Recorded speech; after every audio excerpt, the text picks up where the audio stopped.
राधे राधे। मैं ब्रज आशा लता जूँ और मेरे चैनल में आप सभी लोगों का फिर से हार्दिक स्वागत है।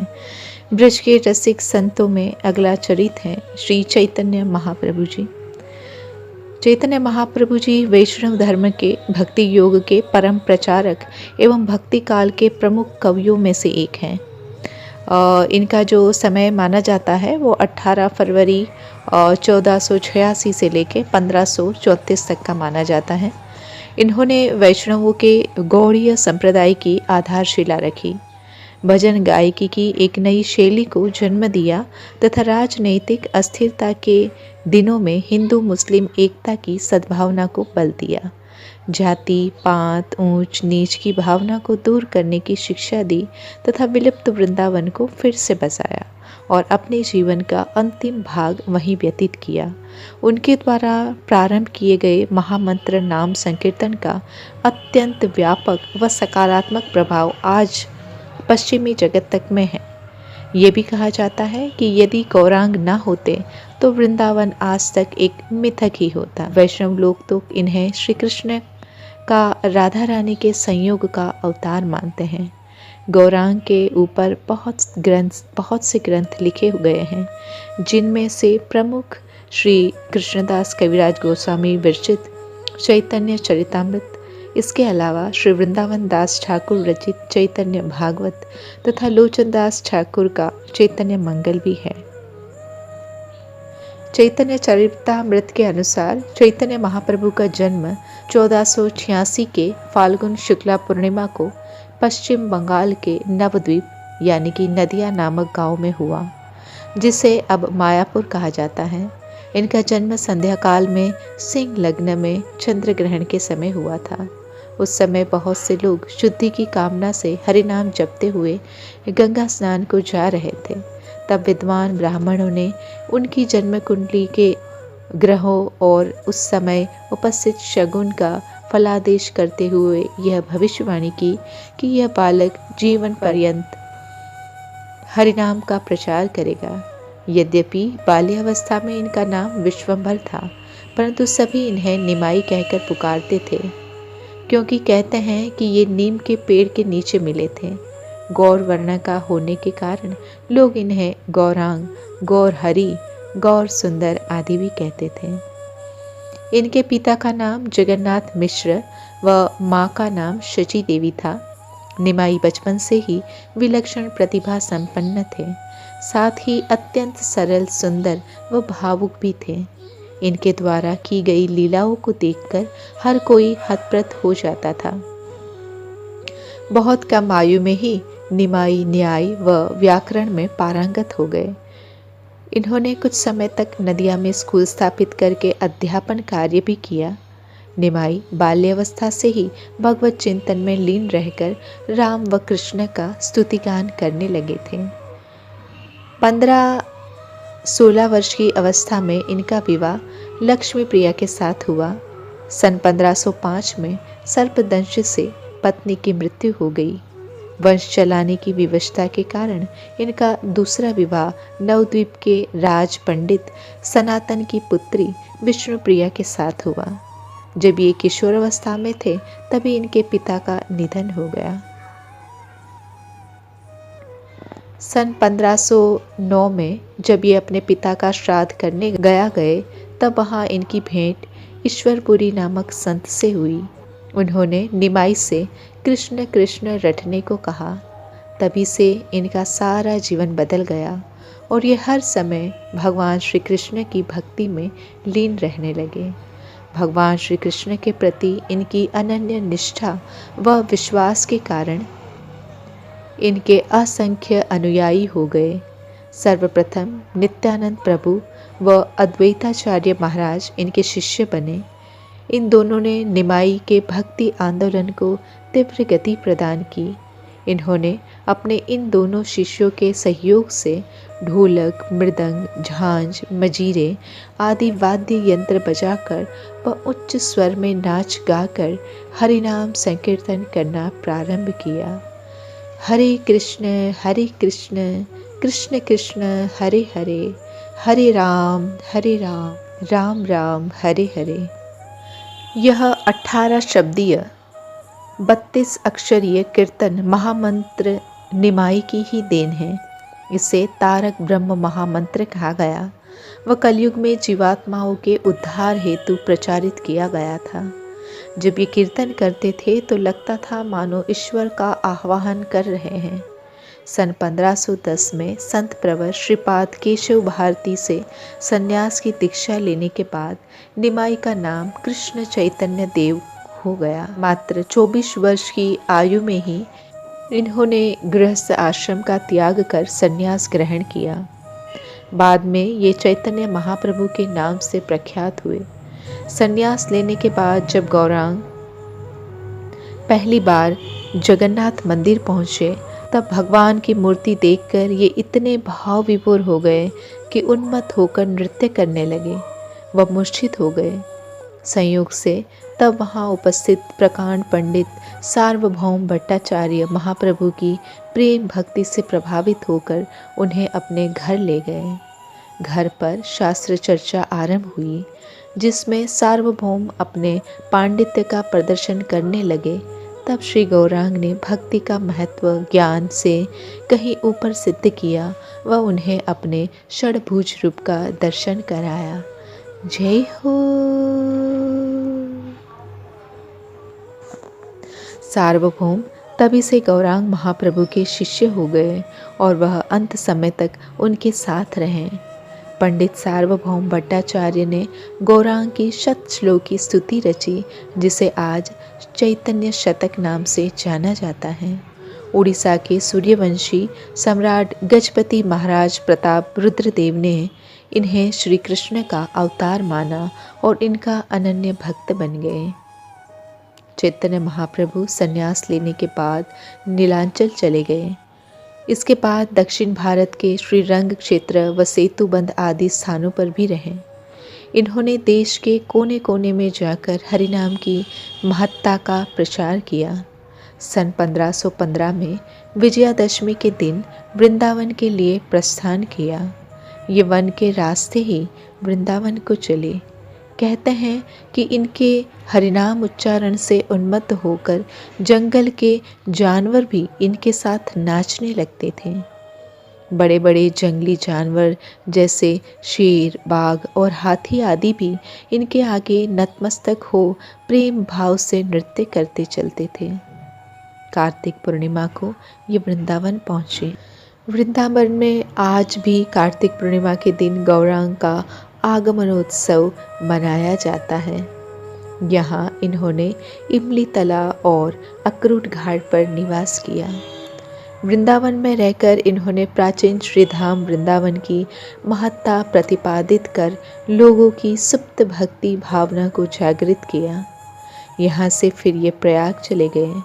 इन्होंने काशी, हरिद्वार, श्रृंगेरी यानी कि कर्नाटक, कामकोटि पीठ यानी कि तमिलनाडु, द्वारिका, मथुरा आदि स्थानों पर रहकर भगवत नाम संकीर्तन का प्रचार प्रसार किया। चैतन्य महाप्रभु ने अपने जीवन के अंतिम वर्ष जगन्नाथपुरी में रहकर बिताए। यहीं पर सन 1533 में 47 वर्ष की अल्प आयु में रथ यात्रा के दिन इन्होंने श्री कृष्ण के परम धाम को प्रस्थान किया। चैतन्य महाप्रभु ने लोगों की असीम लोकप्रियता और स्नेह प्राप्त किया। कहते हैं कि उनकी अद्भुत भगवत भक्ति देखकर जगन्नाथपुरी के राजा तक उनके श्री चरणों में नत हो जाते थे।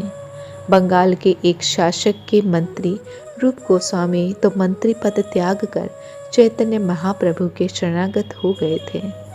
इन्होंने कुष्ठ रोगियों व दलितों आदि को अपने गले लगाकर उनकी अनन्य सेवा की। वे सदैव हिंदू मुस्लिम एकता का संदेश देते रहे। साथ ही उन्होंने लोगों को पारस्परिक सद्भावना जागृत करने की प्रेरणा दी। वस्तुतः उन्होंने जातिगत भेदभाव से ऊपर उठकर समाज को मानवता के सूत्रों में पिरोया और भक्ति का अमृत पिलाया।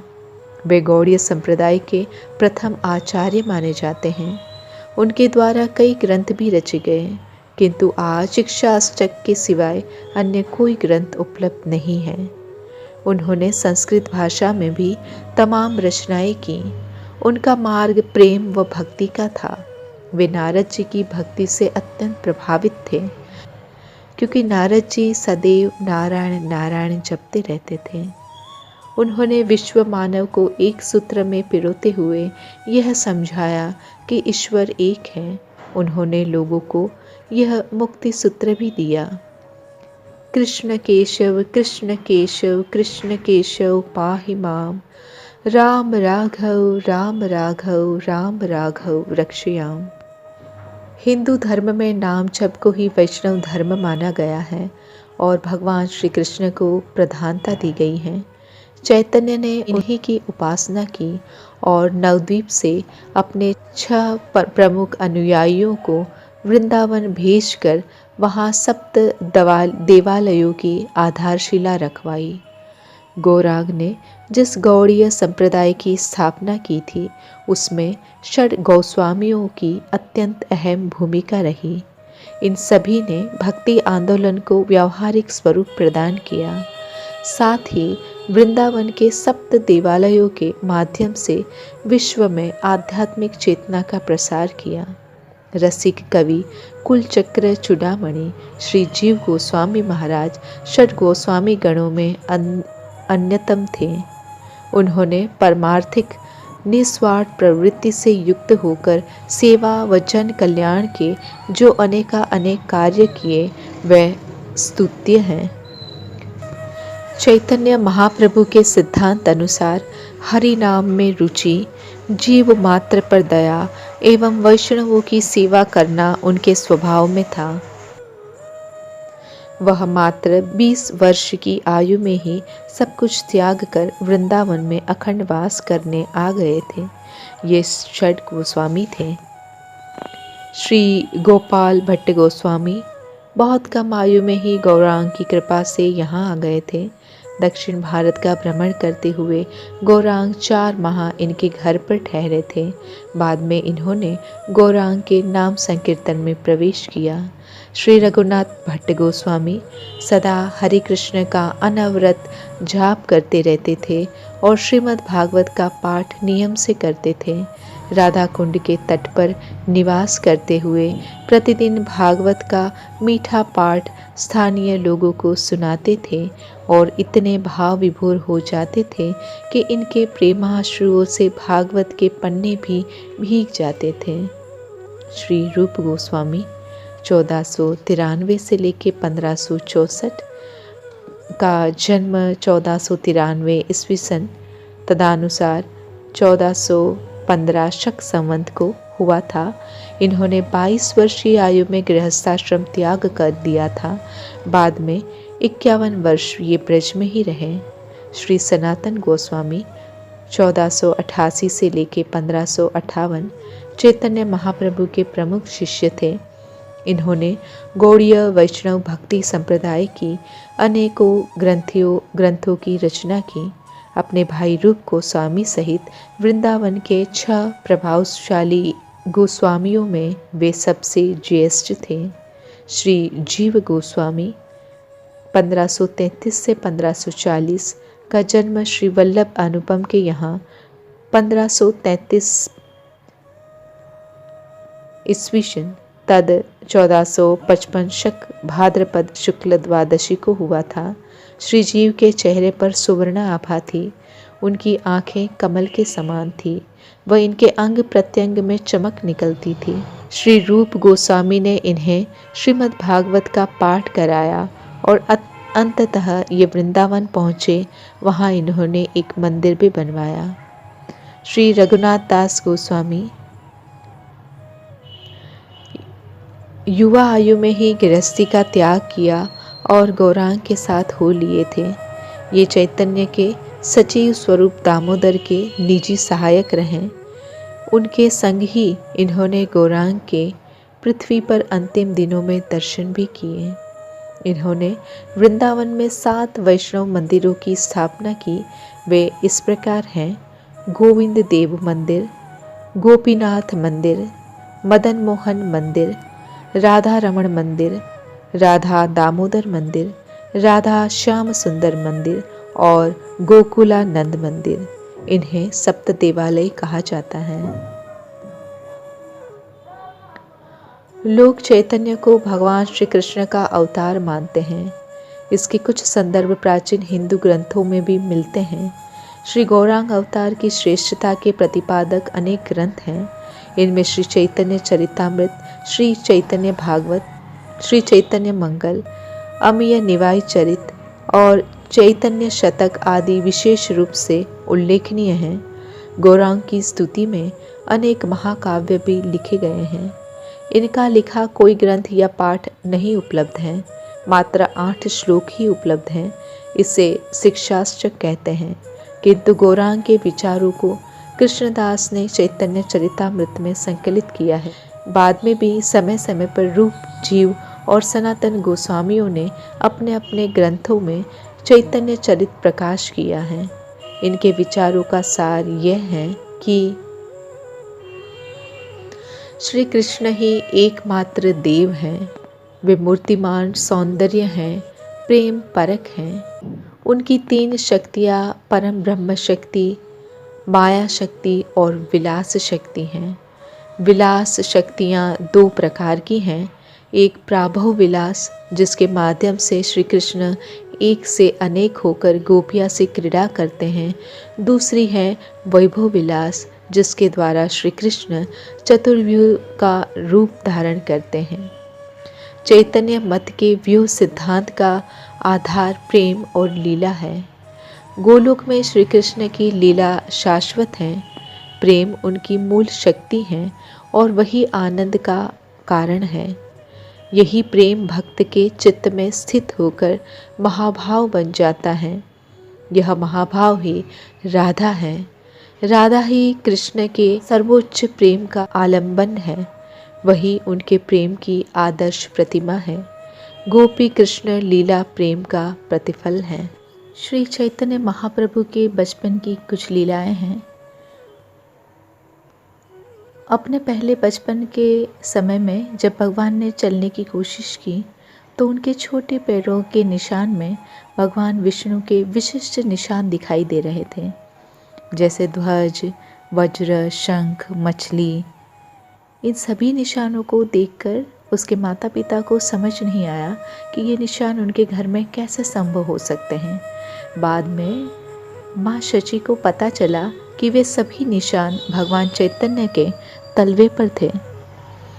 नीलांबर चक्रवर्ती, एक विद्वान ज्योतिषी, ने भगवान के चरण कमलों के निशान से समझा कि निमाई श्री चैतन्य महाप्रभु एक साधारण बच्चा नहीं था, बल्कि नारायण का अवतार था।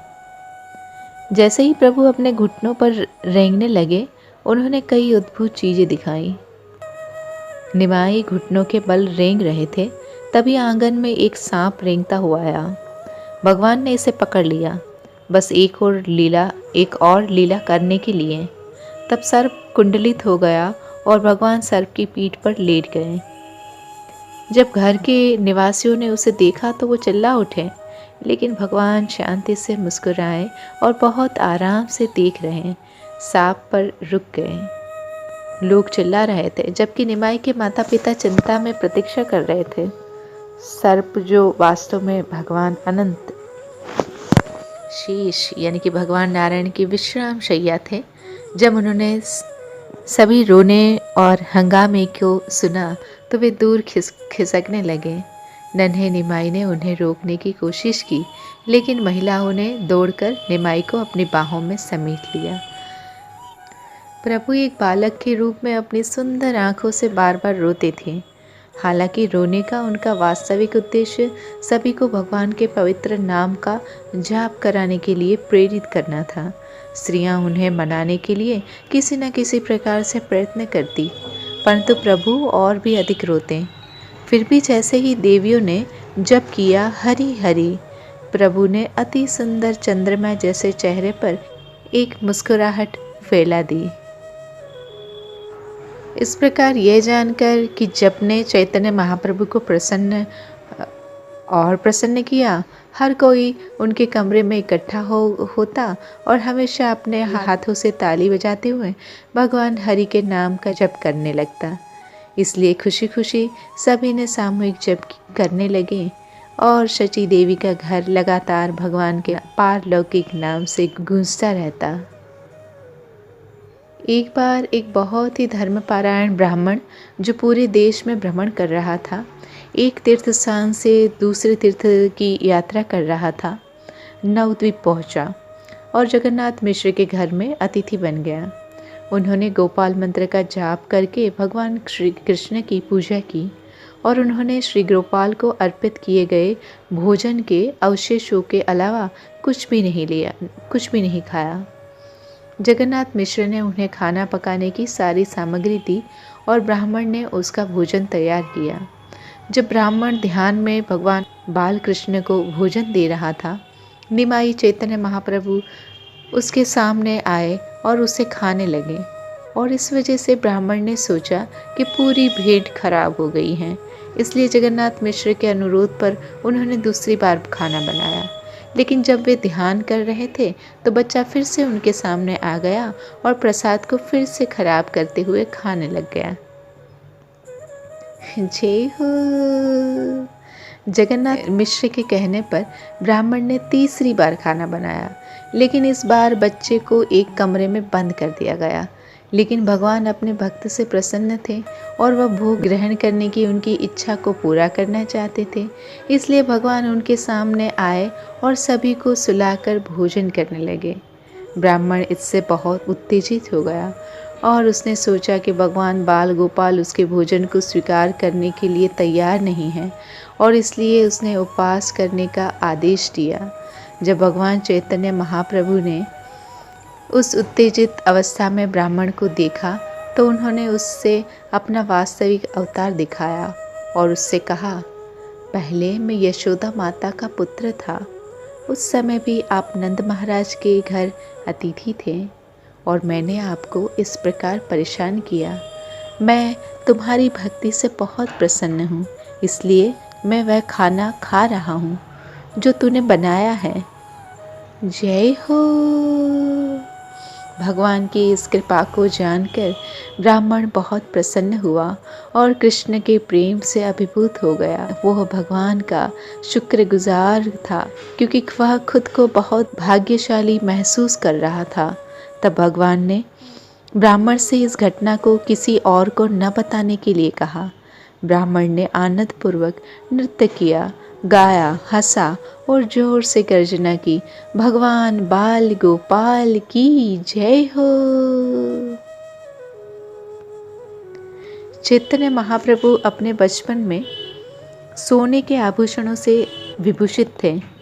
एक बार जब भगवान अपने घर के बाहर खेल रहे थे तो रास्ते से गुजर रहे दो चोरों ने उन्हें लूटने का अवसर देख लिया। इसलिए उन्होंने उन्हें अपने कंधों पर ले लिया, उन्हें कुछ मिष्ठान देकर प्रसन्न किया। चोरों ने सोचा कि वे बच्चे को जंगल में ले जाएंगे और फिर उसे मार डालेंगे और गहने ले जाएंगे।